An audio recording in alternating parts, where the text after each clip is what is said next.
తుంగభద్ర ఎగువ కాలువ ఆయకట్టు రైతులకు సాగునీరు ఇవ్వాలని డిమాండ్ చేస్తూ వైసీపీ పోరుబాటు చేపట్టింది. ఉరవకొండ సమన్వయకర్త మాజీ ఎమ్మెల్యే విశ్వేశ్వరరెడ్డి ఆధ్వర్యంలో హైవేపై నిరసనకు దిగారు.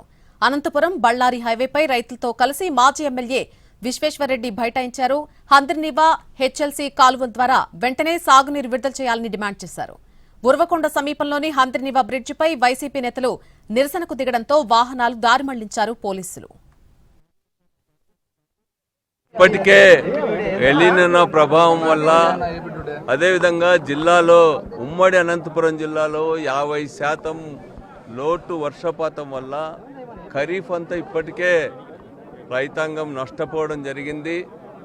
ఇప్పుడు ప్రత్యామ్నాయ ఇత్తనాలు ఇస్తామంటున్నా కూడా ఇప్పటికి కూడా ఇవ్వలేనటువంటి పరిస్థితి ఉంది. ప్రత్యామ్నాయానికి కూడా దాదాపు సమయం దాటిపోతా ఉంది.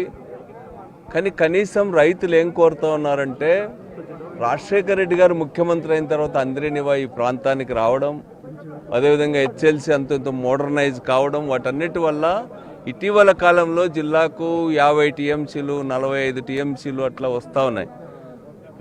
ఈసారి కూడా రైతులు ఏం ఆశిస్తున్నారంటే కనీసం సాగునీరు కాలువల కింద ఇవ్వమని చెప్పి అడుగుతా ఉన్నారు. ఇంత దయనీయమైనటువంటి పరిస్థితుల్లో రైతులకు ఉన్న వాస్తవాలను చెప్పడానికి ప్రభుత్వం ప్రయత్నం చేయడం లేదు.